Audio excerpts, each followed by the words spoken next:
This is episode number 316 of the InnerFight podcast. We're joined this week by Wolfi Hohmann to talk all about bikes. Big shout out to our show sponsor, Smith Street Paleo. Remember, hop over to iTunes, rate and review the podcast, or we will send you a goodie bag from Smith Street Paleo. No matter where you are in the world, thanks for tuning in.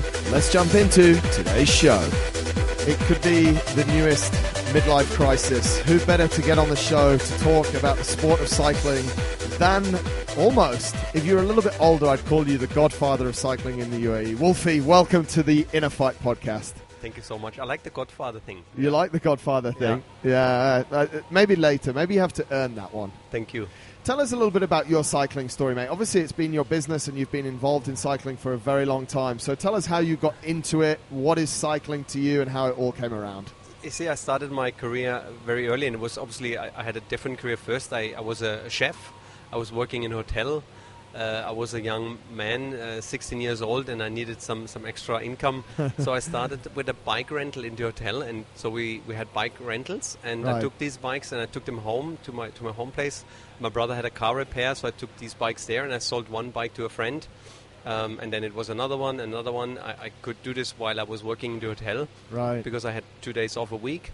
I put them on a Monday, Tuesday, or Wednesday, Thursday. So I opened a shop, a small shop, with nothing really in there. And I just had a friend over, and he told me a story that one day I had another company visiting my store to give me a new brand of bikes. And then I said, listen, I didn't have enough bikes to present something impressive, so I asked all my friends to bring over their bikes so that I could line them up. And this is how I started. And then I... After a few years, the business was kind of big enough so that I could make myself self-employed. Yeah. I started with myself. I did all the repairs and all this together with my brother in his car repair place. I had a small little corner, and then I built a little wooden house. And then, so it really started as a complete one-man show with my wife. Yeah. She's with me over all these years. She's put up with you for that long. I don't know how, but I should give her a lot bigger medal than I'm going to give her. But mate, let's just, you've said that very casually, but from the start there was somehow passion in this hobby of bikes, right? You're in the hotel working as a chef, yes, and you sort of start a side business on bikes. What was it that made you start it? I think the passion came secondary. I think the first thing was really I needed some money. Yeah. Okay. You see, you have a girlfriend, you have a car, you have all these things, and the thing was, how can I create some extra income? And then over time, I really fell in love with it. You know, I was helping people, maybe similar to your story, helping people to get into the sport, enjoying exercising, enjoying the scenery. I'm from the Black Forest in Germany. Right. And this feedback I was getting, this is what I was missing in the kitchen. I really like to work there, and I like to work in a hotel. I think the hospitality side I learned in my apprentice. This was great. Yeah. But then I really, what I got back was fantastic. Yeah, it was just nice to help people see the results. And so I think with the work, the passion came along. Right. And one day in my life, or that obviously there's a bit of a transition, I thought I want to be known for this. I want to be. I don't want to say famous, but I want people to understand that I'm the bike guy. Right. And then I made this decision in my head and said, listen, I want to be as good as I can when it comes to bicycle. And you just want to know everything about bikes. Want to just be fully immersed in it. Yes. And I really felt as well. I found a niche for myself. I found that gap where nobody else was really doing it. Even so, the Black Forest is a very busy place when it comes to bicycle stores, which was good because there was competition, and I needed to do something different. And then obviously we created that name, Wolfies, and people knew I was there, and it was my business, and I really took a lot of pride, and I still do to this day. It's really something I'm putting a lot of pride into my own business to develop this, and we want to be the best in what we do. Right. But had you until you sort of started in the hotel and you started this bike business, were you always into bikes? Did you race bikes when you were younger? Or were you just like a normal kid that, you had a bicycle? I had a bicycle, yeah. And that was it? all. My older brother, he was into cycling a lot, yeah. Right. And I admired him because he was a few years older. He had his own business, and so he was quite successful. And then I just looked up to him, and we started cycling. And I was, as a kid, I was overweight. You maybe call me still overweight, but you are very much I was more overweight than now. Yeah. Okay. So, but how does it go from there then? So you start as a chef, you start playing with bikes, you get this small space, and you very casually said, yeah, next thing I have a shop. It doesn't really happen like that. Talk us through, there's the hard work, there's different bits that go into starting this business at a young age, right? Yes. What are they? You see, first of all, I think you have to dedicate all the time you have. I was working 5 days a week in the hotel, which is a full-time job. When you work in a hotel, you work all day, all night sometimes. Yeah. Then I had the other days where I was working in my own store. Then I thought, what can I do to create more business? I worked in a fitness studio. I have a kind of a training license, so I could help people. And so I just worked there as a kind of supervisor, right. Managing the bar. That was like in the days in the 90s, when the gyms just started up, and so. But the good thing was I met people who were into exercising, and I said, hey, you're interested in bikes, and it was just when mountain biking started. Right. So our first really thing was mountain biking, and this is how the whole business started. But then got bigger and bigger, but at the beginning I didn't have any money to invest in a bigger store, which in hindsight as well is looking back, I think it was a very good school to be as efficient as I could, because I had very limited resources and never had resources. Right. Everything we always had was self-financed in a way. Wow. Banks always kind of laughed at the business ideas we had. Yeah, for sure. Maybe we were never really as professional as well. And even coming to Dubai, when I remember, it was very difficult. Everybody who starts a business in Dubai, rent comes up in one check, the house comes in one check, school fees for my daughter came in one check, you need to buy a car, you need to buy this. And suddenly I wasn't even put my foot down and I was broke. Yep. And then you go to the bank and said, I need maybe 150,000 dirhams, 200,000 dirhams, and they're just like, what?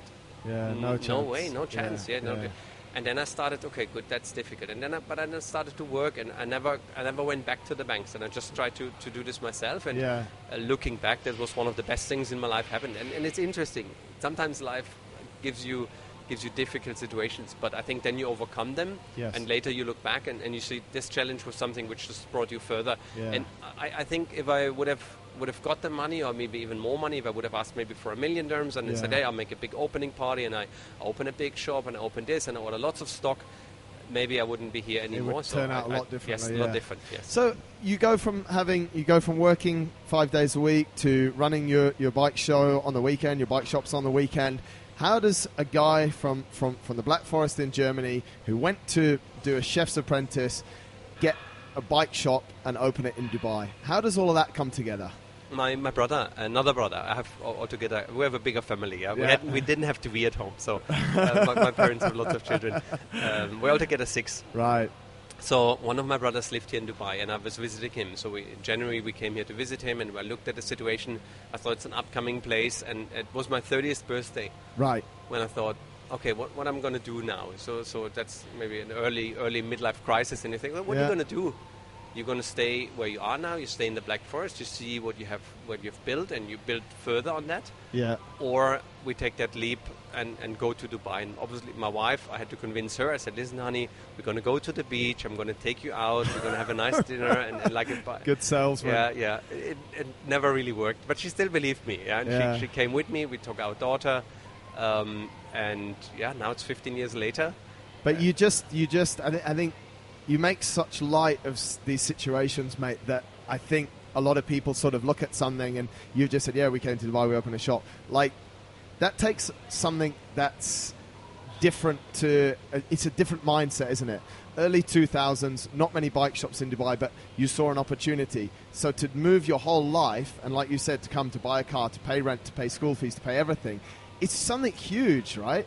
Yes, and again, maybe sometimes you don't really realize. When I came and I had to pay all these things, it was not that I planned it as well. But then I was there and I thought, okay, you know what? I'm not going to give up, and I have no chance to go back. I put everything I had into this one thing, and I was very in a desperate state. And I remember that a few months into that journey, I didn't know how to buy food for my family. I didn't know. We were thinking of taking our daughter out of school because we didn't have school fees.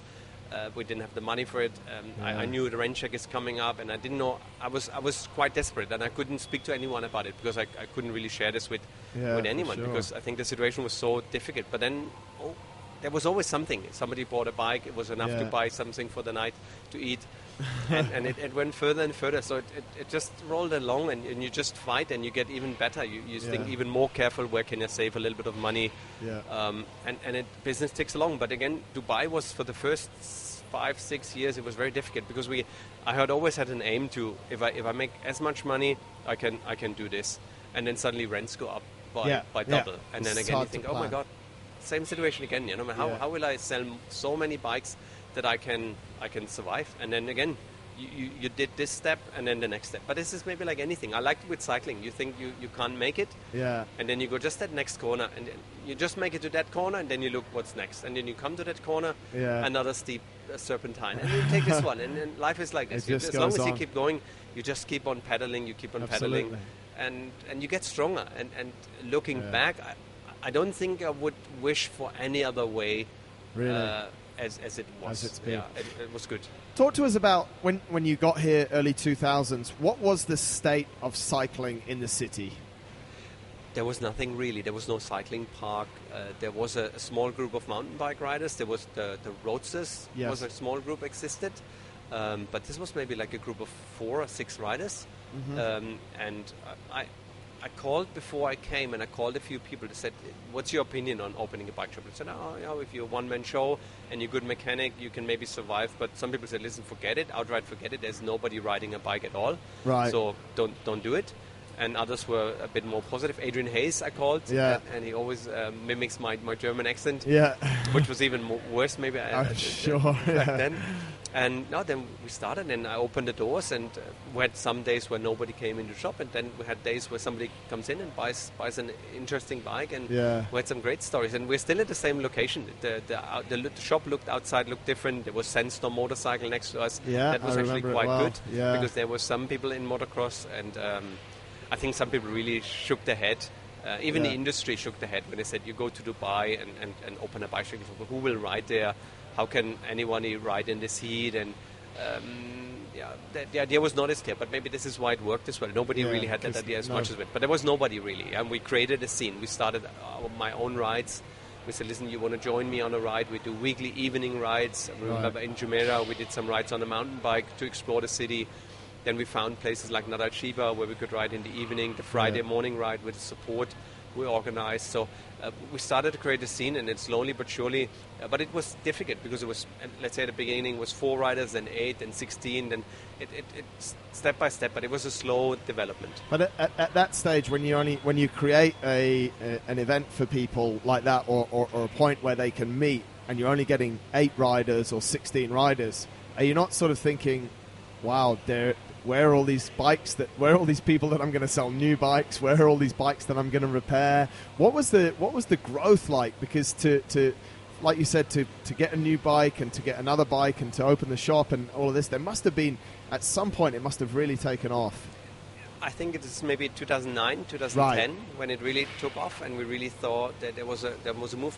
I remember as well the situation with the financial crisis. That was something almost which has saved us, because I think Dubai was at such a fast pace that rents and everything got so expensive and so difficult. Not only the rent for the shop, it's the house rent, it's the rent for our staff we had. So it was just we couldn't make enough bike sales in order to make enough money for that. And then luckily the whole situation, that the bubble burst, and I think the whole prices came down, and I think the market got a little bit more focused on the people who live here, and that was when our business got better.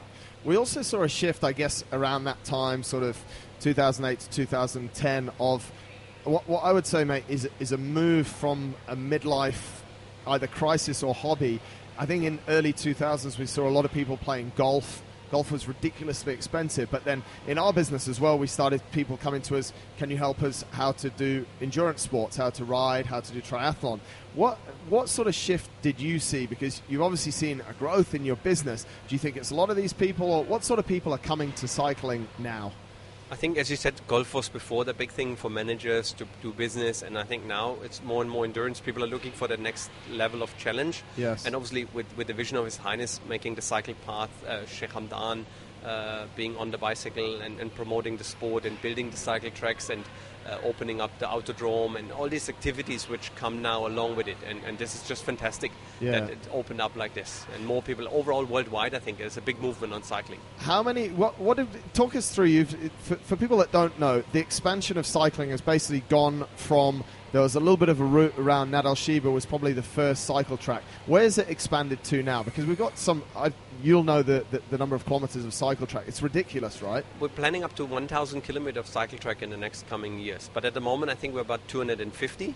250 yes. of cycle-only track. Yes. That's yes. it. Is there something like that anywhere else in the world?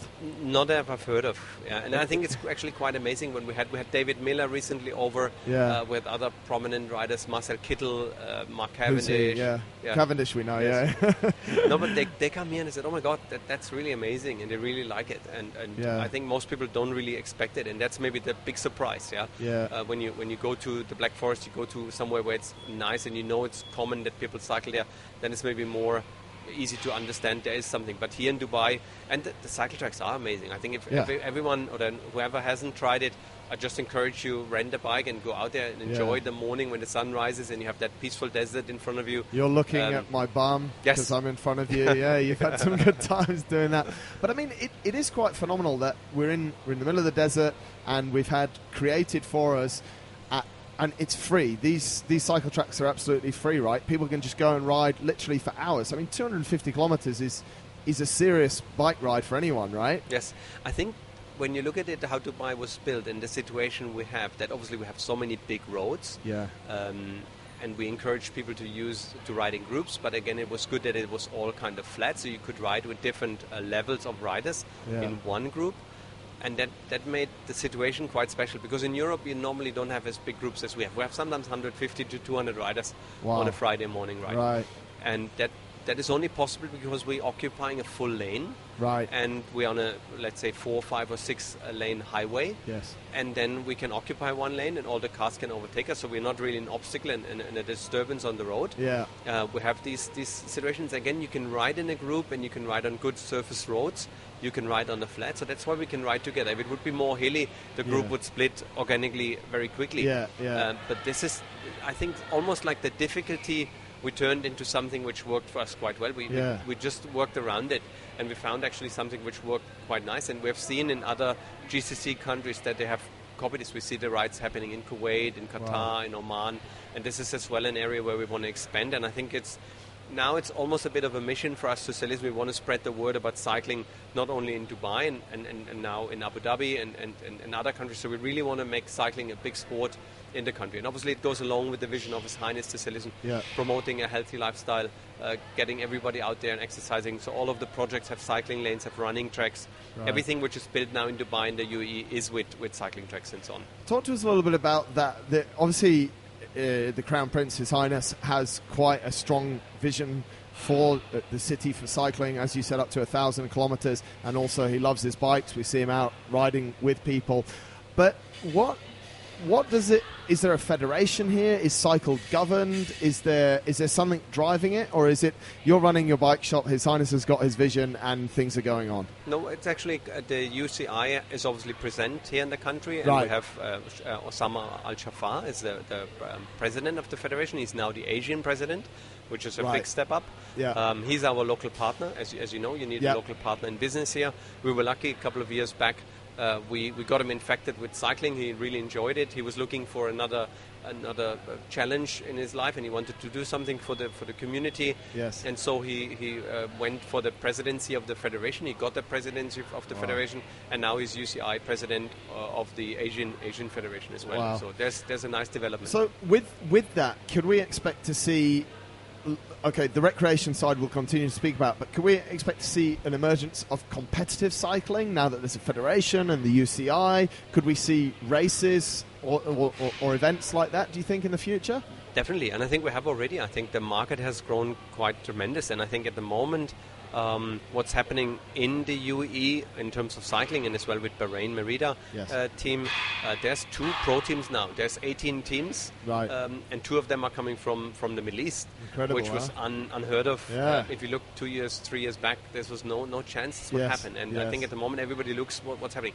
I always had one of the dreams I always had was kind of having a cycling race starting, or maybe even a Tour de France starting, and somebody would time trial on the Palm, and you would move away with the camera and a helicopter, and you see a cyclist riding on the road, which you would see anywhere in the world. But then you move and you get that picture of the Palm. And these pictures, if you really go to YouTube and watch what pictures Dubai Tour presents of the nation in Dubai. It's incredible. It's really amazing. I think it's so much more beautiful. When you drive in a car, you don't see the houses, you don't see the gardens, you don't see, I think, the landscaping done in Arabian ranches, the landscaping done in Jumeirah Islands and the Palm. You see it on a helicopter, and I think that's something very beautiful, and that's why I love the Emirates, the Dubai or the UAE team fly Emirates. I think that's an ideal combination, and I think there will maybe other airlines come on board. They say, okay, I see that country, I see France, I see Corsica, I see UK, I see Germany, or Australia and California. I want to go there. And then being immediately associated with Emirates and showing and showcasing Dubai in a way. We can't do this with football, and we can't do it with tennis. A tennis court looks all over the world the same. A football pitch looks the same all over the world. People might know it is happening there, but showcasing Dubai for 4 hours in Eurosport all over the world and show how beautiful it is with Hatta Dam, where you can kayak, and I think people get a completely different impression of what's happening. And it's beautiful. Absolutely. Mate, let's go back to the recreational rider. I'm going to give you a scenario, and I want you to talk me through it. I'm having a midlife crisis. I'm 35 years old. I'm a little bit overweight, and I want to get... I see all of these fit young guys like you, and I want to get... This is me, by the way. No, I'm a bit older now. And I want to get started in cycling. Talk us through the steps. What do I expect? Where do I go? What's the process? How does it all work? Because I get this question a lot, and I just send them to you. So please tell me exactly what you do with these people. Obviously, we would analyze what the person is looking for, and we would see maybe what are your friends doing. You have friends who are riding already, so that we get kind of a similar bike. And I think what we do different to many shops in the world is that we have a system where we take measurements of a person first. You're right. So we take laser measurements. We took your arm lengths, your torso lengths, your leg lengths, your knee position, and so on. That's a machine which was developed in my birth town in Freiburg in Germany. So this was headquarters of German cycling. So what they said, they had a lot of data from riders, and they could see down to bone structure of a person. We can see mathematically what would be a best position for him on a bicycle. Wow. So now we have that position, we have that information, what would be a good bike for you. And now we put all the bikes, and we're working with 8 different brands, and we decided as well with these brands with a different geometry. So we said, what would be the best match for you? So we find kind of a partnership between you and the bicycle, which is based on mathematics. So we know it's a Pythagoras. So we know your torso, we know your arm length, and then we know the difference between the saddle and the handlebar.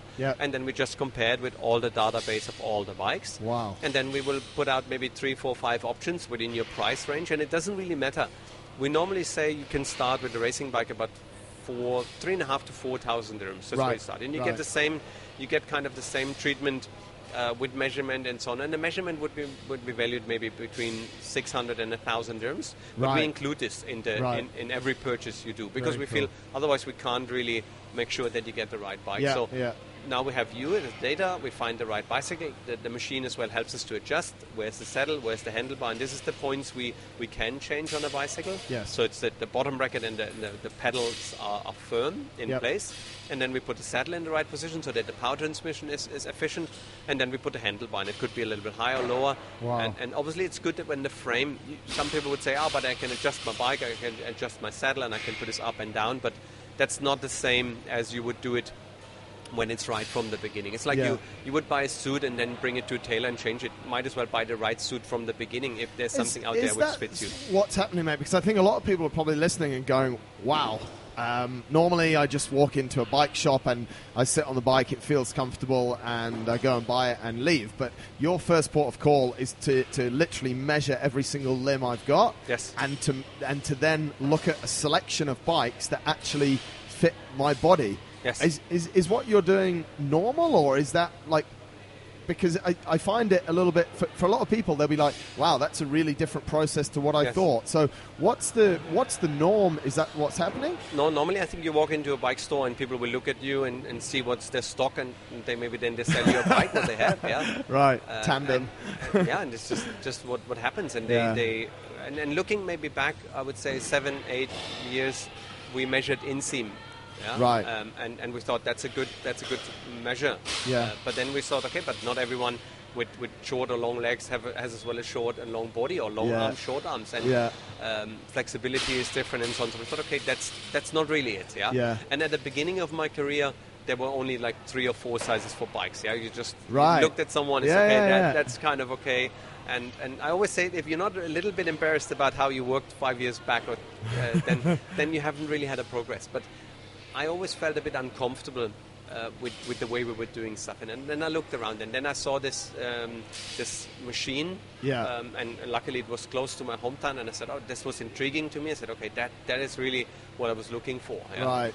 And then we started with this part.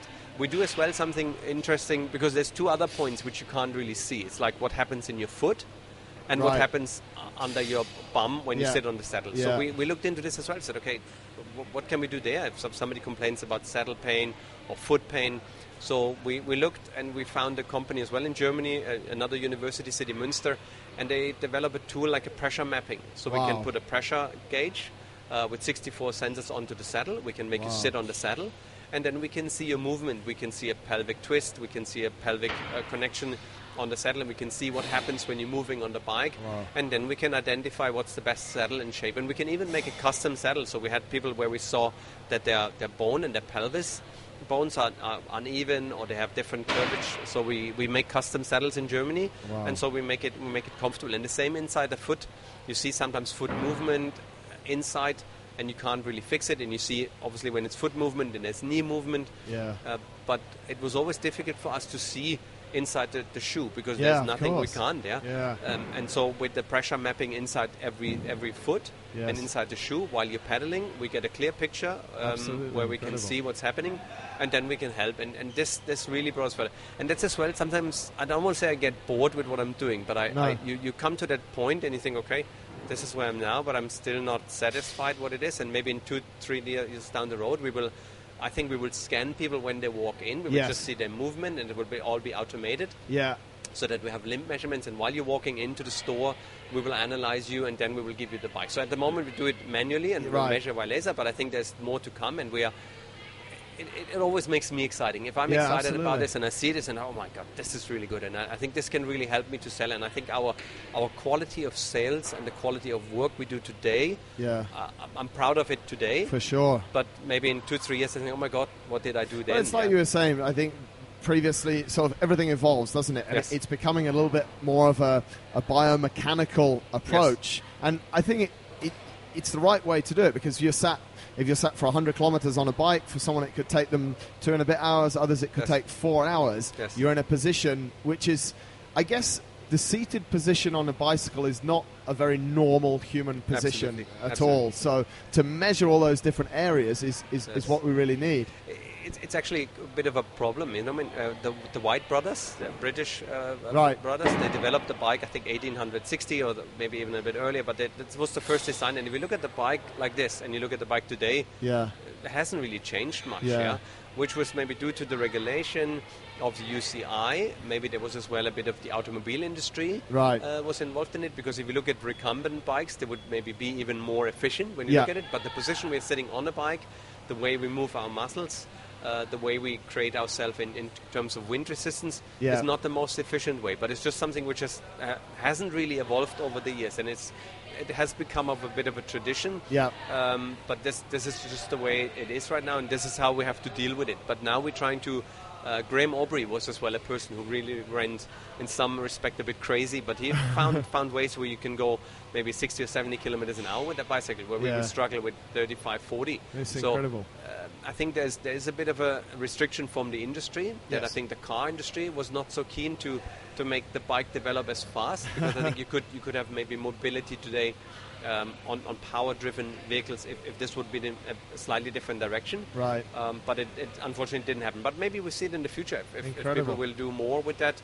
So the bike shop that you run today on Sheikh Zayed Road is a lot different from the workspace in your brother's car garage, and the sort of level of service and the way that you approach selling bikes now. I mean, it's completely different, right? Yes. It's Yes. that's incredible, and I guess that's what people should be, if they're going to get involved in cycling, they should be ready to sort of embrace all of those things. Like you said, you can start with a bike around 3,500, but you still have to go through that whole process, yes. right? And I feel as well, we offer a lot of responsibility when we say responsible selling. So if somebody comes into the store, it doesn't really matter if he buys what he buys in terms of value and so on. It doesn't count for us. For me and my team, is the premise is always we want to make somebody happy. We want to get him the right bike. We want him to appreciate what he has. And we want to make sure that the experience is good, and everything else will follow. Yeah, this absolutely. is just, and lucky we are in the position that our business is doing so well because we're doing that, and it allows us to do that, without really being pushy to sell what we have in stock. We have an incredible amount of stock. We work with 8 different companies, where as well I think it's different. But again, we saw when we had 2 brands. Sometimes we took the measurements and we felt, but now we have the measurement. This is not working. We need another size here. And then we looked for what brand offers us that different size. And it's okay, you know what? Then we need to take this brand on board as well. And then we look again, and we found another case. And we found, okay, but this doesn't work. So we found another brand. And so we're constantly looking, and we have that mindset of a constant improvement. Yes. But again, I think this is what keeps me excited, and that absolutely. keeps me going. That keeps the team excited. We really have I think almost half of the staff is more than 10 years with me. Wow. Which is for Dubai That's a terms, testament, to what's going on. Huh? I dare to ask and go into the inventory that you might be storing, but I suggest people go and have a look at the shop, and then they'll get an idea. Mate, we've now bought the bike. I've now got the bike that all fits, and you've kitted me out in the nice tight Lycra, which isn't a myth, it's for real. Yes. You have to wear the Lycra, you have to have the cut lunch in the right place. Where do I go to ride it? You've spoken a little bit about the Roadsters. Maybe tell us a little bit more about that, how people get involved in that, what the benefit of that is as well, and sort of what is the Roadsters? When I came, there was a group existing. There was some friends riding from the American school here in Dubai, and we went home to his place, had a coffee afterwards. So he was just a guy who was really in love with his family and cycling. So he took out friends, and so I joined them. And they left Dubai many years back, and so I took over the Roadsters, and that's kind of a group where we said, listen, everybody's welcome to join. It was always important for me that the whole ride is once for free. Now everybody can join because the road is free. Yes. We ask for a small distribution or some contribution for money for the drivers, because we have now support drivers and water and so on. But other than that, I think it's just nice to get together. And I think what's nice with cycling is that you have a bit more time to ride with each other, and we ride for 2, 3, 4 hours, and then it gives you time to talk and make friends. And I think especially in Dubai, when people come, it's sometimes hard. You just arrive here, you get a job, you start working, we're working long hours, so to make social contacts is sometimes quite difficult. But then you have a cycling group, and for me and for other friends, I think that's quite important to find either your gym. What you do, I think, is not only sports. It's like creating an environment where people meet each other and have some social contacts. And this is what we feel is, as much as the sport, the Roadsters is as well as social community side where people come together and you have really time. And on a Friday morning, normally, let's say on the way out, the speed is a little lower, so you still can breathe and you can talk. On the way back, not as much. But then you... I maybe meet with 10 to 15 other riders, because you're moving, there's 2 lines and they're moving up and down, and then you meet each other and then we talk about all kind of different things. And sometimes people haven't been there for a couple of months, and how he's doing, how's family, how's your job, and I think it's just a nice exchange of information, and that is I think important for it. We do brunches, we do other gatherings, and if I go to parties sometimes I say, okay, that's half of the cycling community. People really recruit their friends from the cycling. You have something in common, you really share this passion. We do parties in the shop where we show the Tour de France and other big events, but I think the social side of the event is quite important. So I think the first thing, if you get your bike, you would maybe start in let's say District 1, Medan. Very nice facility. Recently upgraded as well. Honestly, it's fantastic. You have shower facilities. I think that's great. You could go there in the morning before work. You put your bike in the car. You go there, ride for half an hour. Then you have a shower. Then you're ready to start your day. And it's just amazing how beautiful and how many people. I was last night. I was riding. Some secret training. Training, yes, I need it. Okay. But it's full. Yes. The track is full. You don't find a parking space. Unbelievable, isn't it? There's lots of local people, which is fantastic to see. They have even a little tent, a little magilist there. I think that's one of the cool things. It's a very diverse sport. We're seeing a lot of, obviously, the Emiratis. We see almost every country represented in cycling. It's quite a global sport, isn't it? Yes. Yeah, so that's what I love about the Roadsters. I do have some friends on the Roadsters. We can't really talk because they speak French and Arabic. Yeah. But we know each other over years. Yes. We respect each other for the way we ride, and we know each other in a way.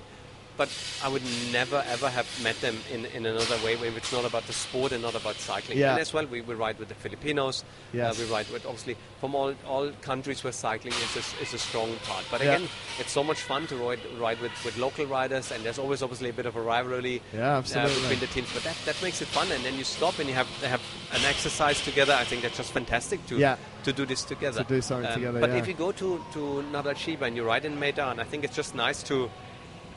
there's always somebody ahead of you, no matter how fast you go, there's always somebody. You catch him up, and maybe you ride with him a little bit. You share the draft, or you ride together, and then maybe you jump to the next group, or he jumps to the next group. So again, last night I met maybe 30, 40 people, and we talked, and it's so nice to share that passion. And absolutely. It's fantastic. It's a very fun sport, and people can just to let people know, the Roadsters ride. They can just hop on. Is there a website for it? Yes, we have DubaiRoadsters.com. DubaiRoadsters.com. Or the Wolfies site, WBS site.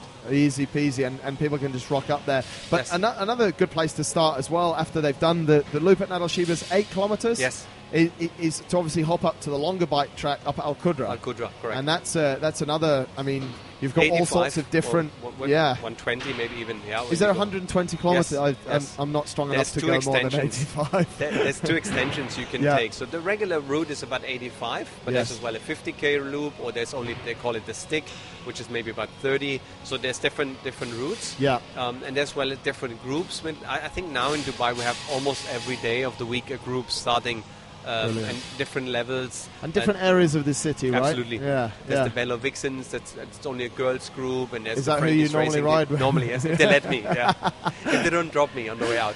Mate, what will it look like? Let's just take a couple of minutes to look forward. You've been here for 15 years now. The sport's growing. People are into it. We know it's a great idea. We're seeing lives change, and it's fantastic what you're doing. Where will it be in 5 years' time within this city? I think the movement we see at the moment with the government of Abu Dhabi and Dubai really investing into the sport. Yeah. I don't really see it, you know what I mean? It's moving so quickly, like Dubai is moving so quickly. And I think if somebody says 10 years ago, I could see that all happen, I don't think he's right. I think he's just telling a story. I thought I would see what's coming, and I think it has just tripled or 4 times as much as it thought. So let's see where we're going. I do like if things go gradually. It's a bit like a climb, you know. I mean, if it's too steep, you don't like it too too hard. much. No, it's not good. I'd rather have it a bit flat, and you can constantly ride it at your speed. I think then it's comfortable. But I think it's fantastic, and I think the world at the moment looks at Dubai, looks at the UAE.